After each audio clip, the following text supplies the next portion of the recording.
Ipapakilala ko po yung opisina po namin. Kami po sa Office of the Presidential Advisor on Peace, Reconciliation and Unity. So kami po sa aming opisina po, pinangungunahan po ni Secretary Carlito G. Galvez Jr.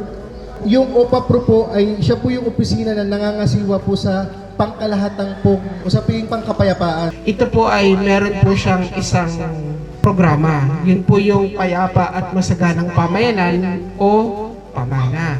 Po ay focus or nag-aim na ma-develop yung komunidad na kung saan dati ay mga conflict affected or conflict vulnerable into a more sustainable community para sa lahat ng ating mga mamamayan. Si Pamana po, sinisikap puntahan po yun. Kahit na malayo, matarik, mahirap puntahan, asahan po natin na sinisikap po ni Pamana program na abutin nga kasama po yung ating ibang personnel mula po sa region and for our peace tables. Na merong mga part ng Pilipinas na hindi nagbibigyan ng tulong.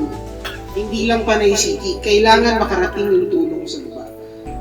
Hindi po kailangan magkaroon ng alitan, hindi kailangan magkaroon ng putukan, kailangan natin layalin para marinig yung inaingin.